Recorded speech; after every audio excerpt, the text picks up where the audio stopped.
Welcome to the latest episode of Five on the Floor on the Five Reasons Sports Network. Thanks for joining us on your favorite podcast app on Apple Podcasts, on Android, or recommend Spotify. Also, check out the Five Reasons YouTube channel for your content around the sports spectrum. Also, off the floor, it's that time, $2.99 per month. That's nothing you won't want to cancel, but you can at any time.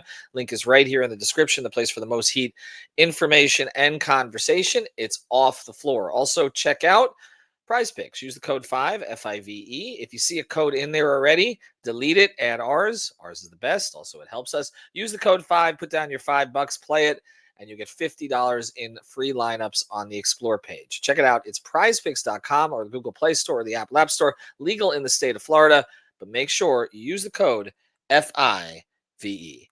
And now, today's episode. Uh-oh.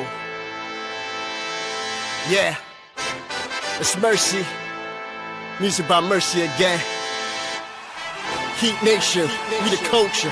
Yo, E, I need you to call timeout. Need Brady to set the floor plan. Tropical blanket, open for the shot. Yo, Greg, set the pick. Still 5 on the floor, still ride for my dog. Still battle on the court, still survive in the war. Keep your eye on the ball, or get burned from the keep this mic off the wall without turning the cheek. From night to day, no sleeping paths or allowed to mourn us. The nut is sleeping us, never catch us snoring. Live from Miami, report in the heat with 5 Reasons Sports from the court to the streets. Yeah, Wake County, Heat Nation, we say it proudly.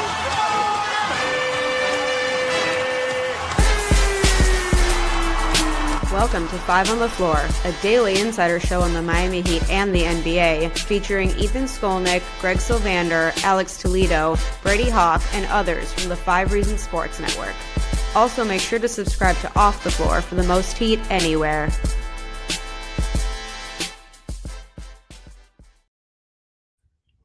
Five on the floor. Here's today's floor plan. I'm Ethan Skolnick. You can follow me at Ethan J. Skolnick on 5 Reasons Sports. I got Greg Sylvander.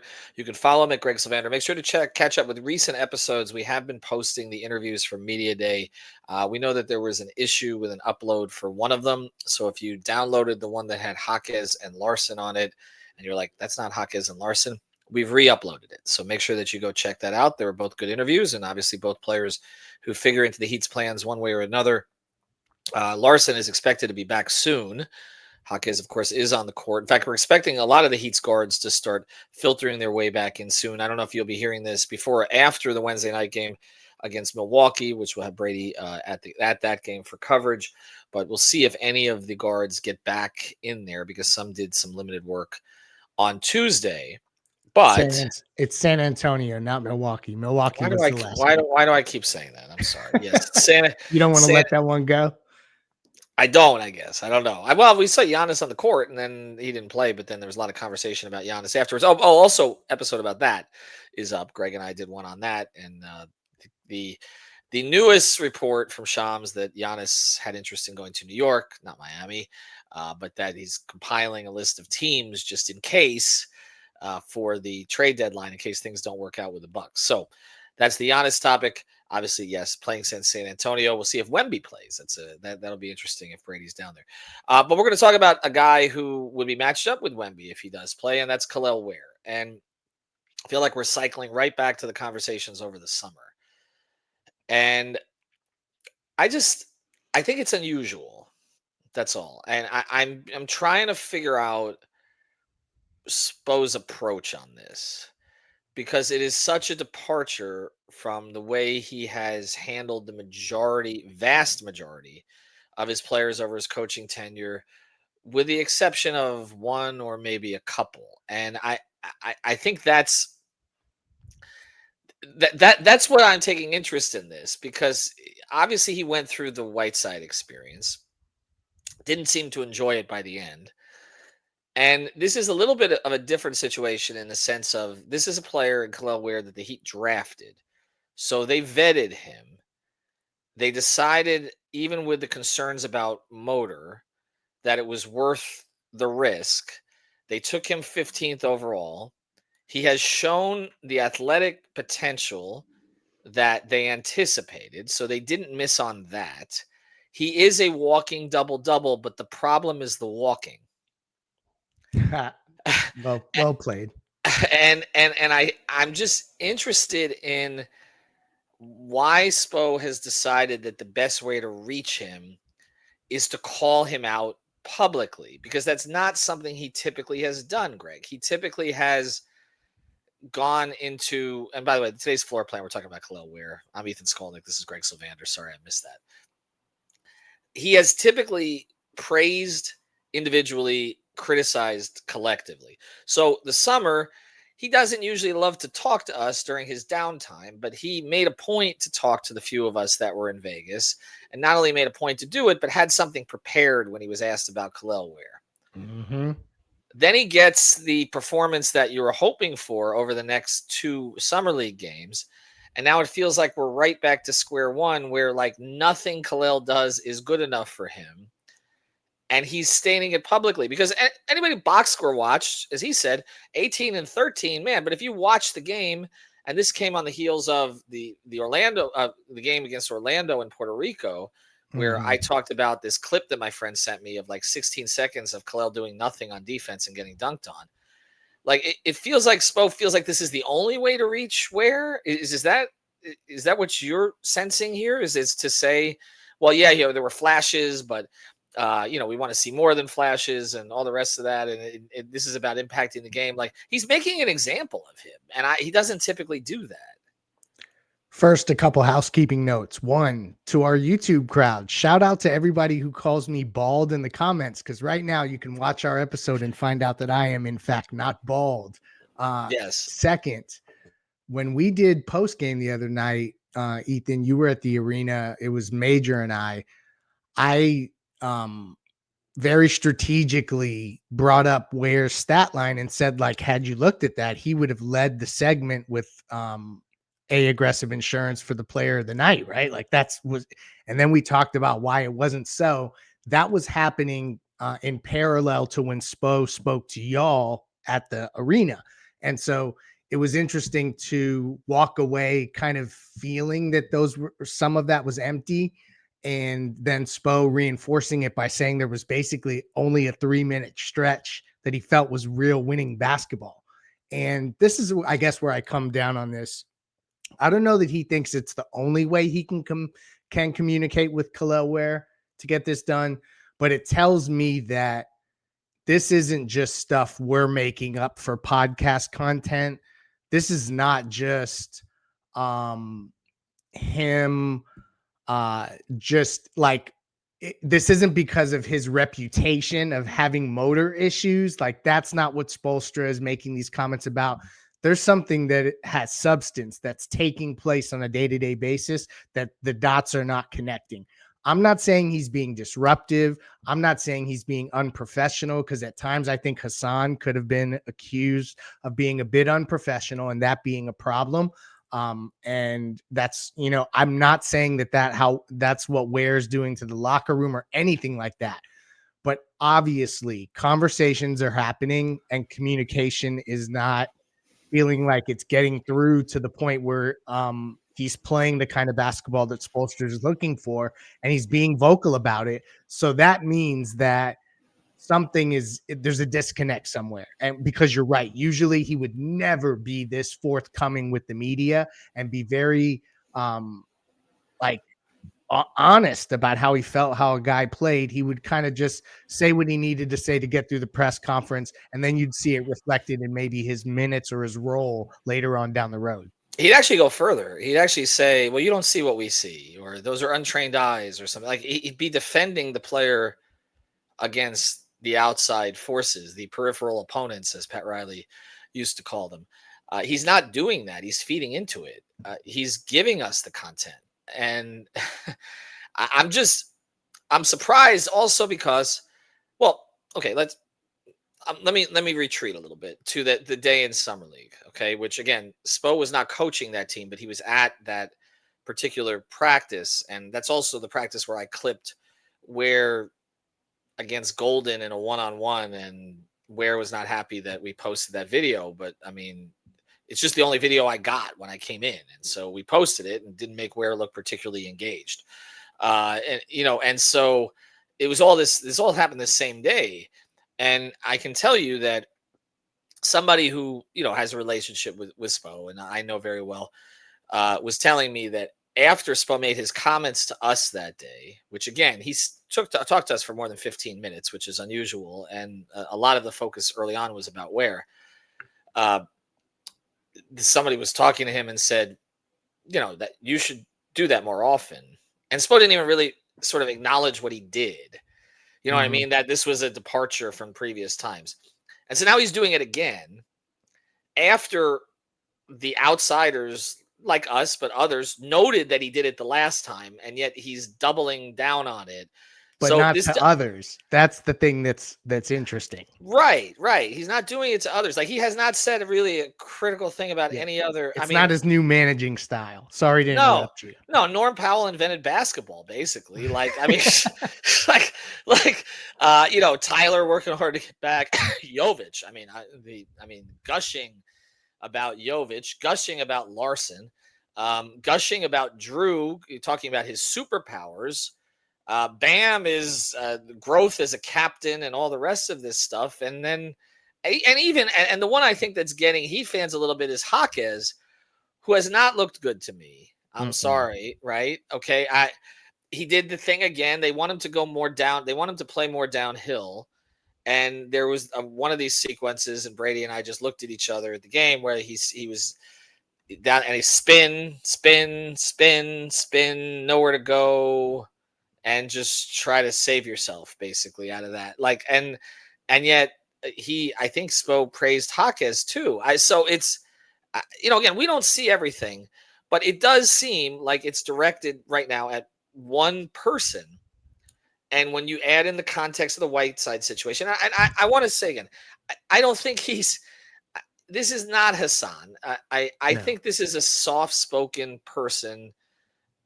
He's not as brash as Hassan was in any way. I don't think not as silly, not problematic. Seems introspective.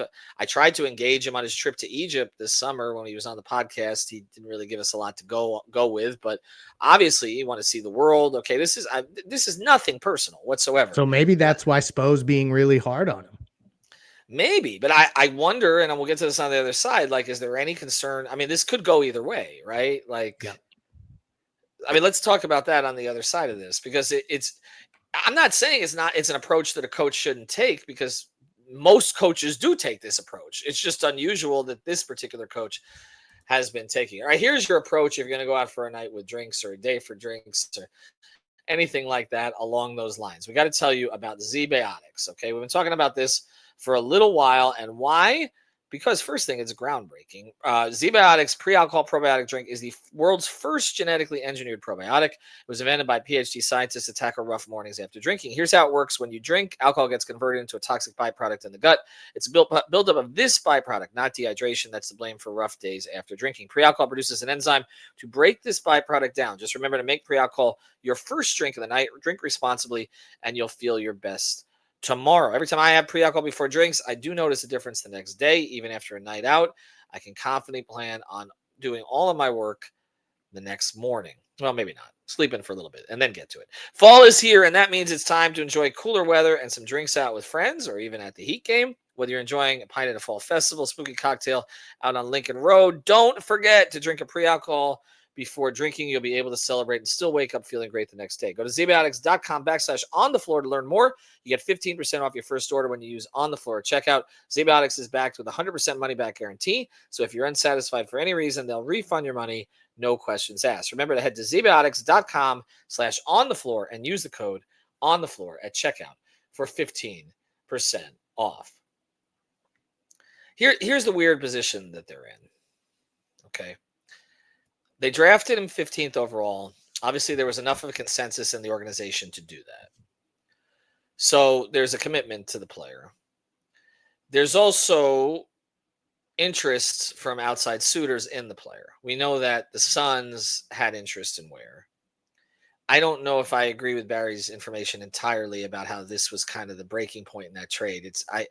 I heard it had more to do with the fact that the Heat, we're trying to give them Wiggins or Rozier to make the contracts work, and the Suns didn't want any part of either. And that meant the Heat had to stack everything. Yeah. Where would have been just to match contracts. is what you're Right. saying. And that included every young player because that's the only way that they could accumulate enough salary to match salaries. Correct. And that would have included, so Ware and Jovic would have been two of those that would have been included.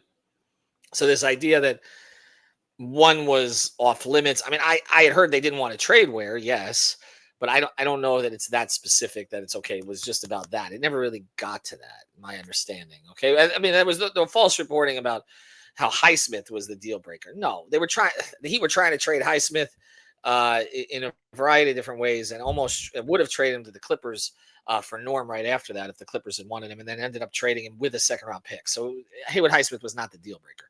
But Ware, okay, they don't want to give up Ware, but there was interest in Ware. But I don't know. If you keep talking publicly about how a player doesn't have a motor, you're kind of DeAndre Aytoning him, right? Yeah, Like, it's damn story because not only if you say things publicly, like if we're taking note of it, then there's people that are employed by other organizations that their job is to make note of that kind of stuff, right? So like mhm, there it's going to be known throughout the league. And then you're also up against this kind of mythology that if you can't make it in Miami, right, there's doubt that you can make it anywhere else because they right. squeeze the most out of everybody. And like, so if you can't kind of get in there and be maximized, then that could be a you problem because a lot Yeah. of guys who have moved on elsewhere trying to think, okay, I'll just find a better situation. There's not a lot of success stories to go from, right? So Mhm. you kind of do have to buy in, and then you see so many success stories on the other side of that. So that's what gets interesting. I think the Heat are not as tied to him in trade talks as people would make it seem. I just don't think that there's been real concrete deals to be had. But yeah, that's going to be something to monitor. Like how much do you hold him off limits in conversations if you could really improve a team where if you think Bam, Tyler, and a good squad around them with another lead scorer can get you anywhere, does he become better as a young trade chip? That's going to be a conversation if he continues to get kind of his hand slapped verbally, but also we're going to see whether he starts or not, what his role is, how many Well, minutes per game he plays. I'm glad you mentioned that because here's the other part of it. You've just committed to Niko Jovic for 4 years at Yeah. $62 million. Niko Jovic is going to be a starter for the foreseeable future. You didn't commit $62 million to him to be a sixth or seventh man. Okay. So Spoke can talk about, how well, this is not necessarily permanent and all that stuff. No, Jaquez in the starting lineup is not necessarily permanent. For sure. But but okay.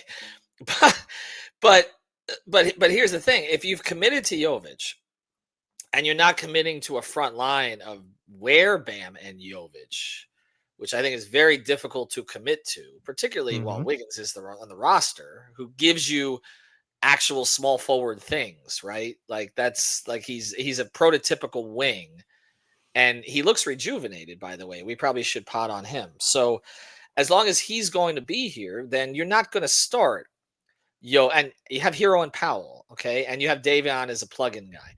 So you're not going to start Jovic at the 3. You're not. You may play some minutes there, okay.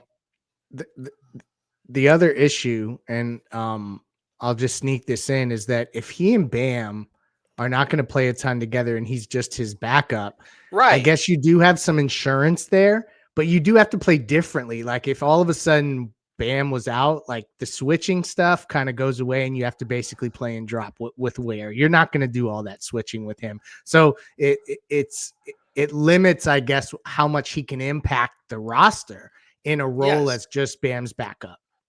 Okay, so good. I'm glad you said that because that leads to the next point, which is that if Ware is essentially going to be a backup center now, right, behind an all-star,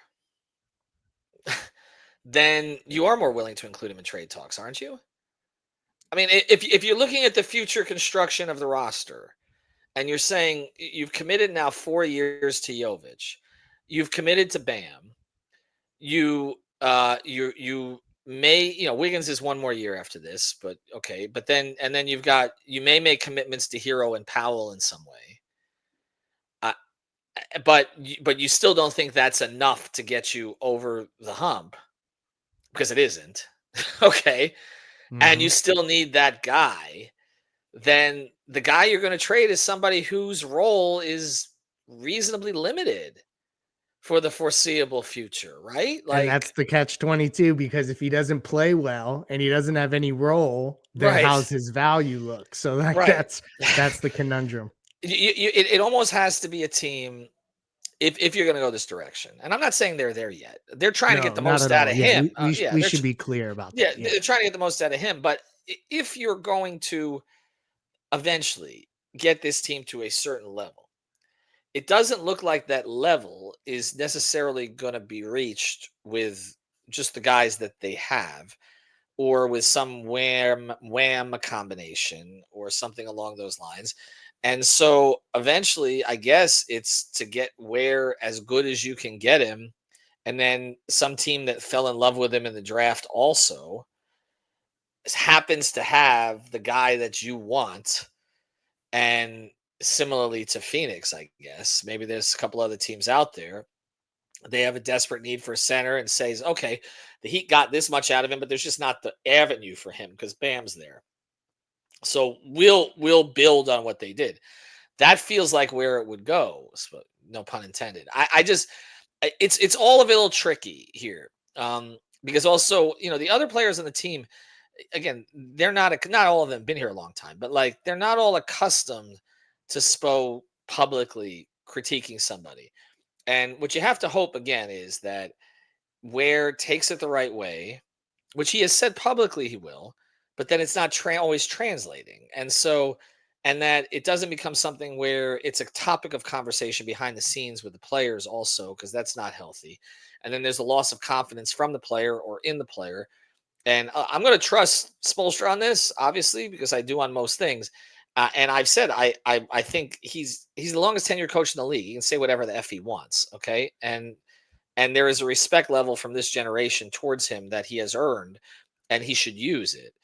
But there's no question it's different. There's no question it's different. He is, and eventually, Greg, it will pivot. Here's what's going to happen. I'm just projecting this, okay? And we'll see. Eventually, the media will go further with it, and Spo will start defending him. Yeah.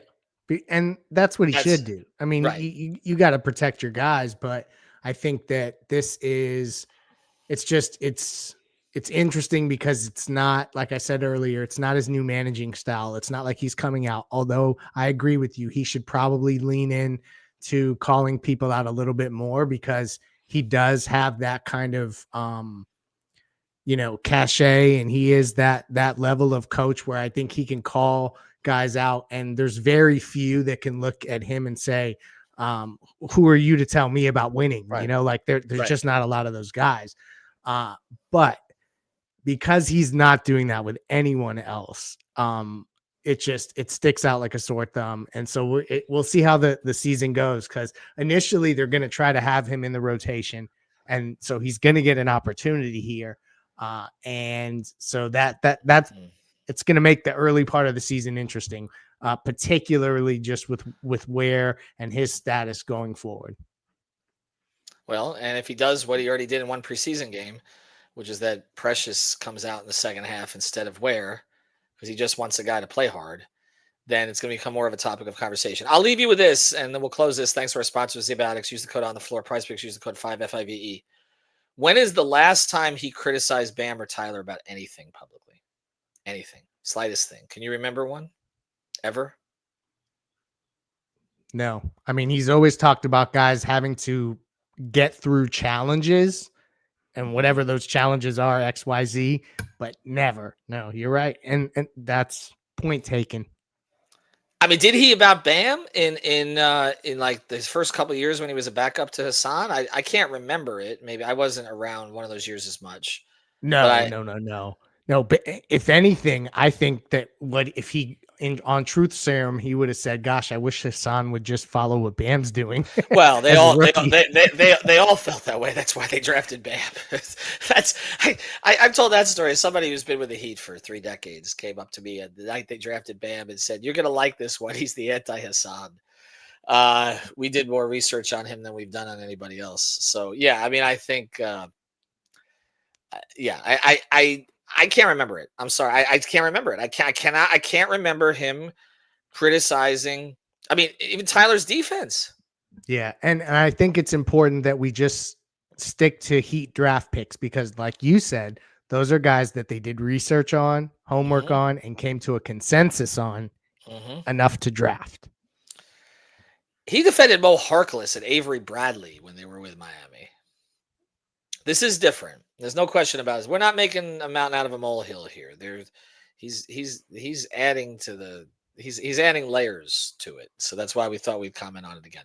All right, thanks to everybody for listening, watching, all that stuff. Like I said, the new Pelle Larsson hockey James. Panthers just dropped the puck on a new season, raised the banner. So I apologize for that. Jaime Jaquez Jr. and Larsson interviews, they're posted. So check those out as well. Have a good one, everybody. Thank you for listening to the 5 on the Floor on the 5 Reasons Sports Network. After all, someone needs to listen to my dad.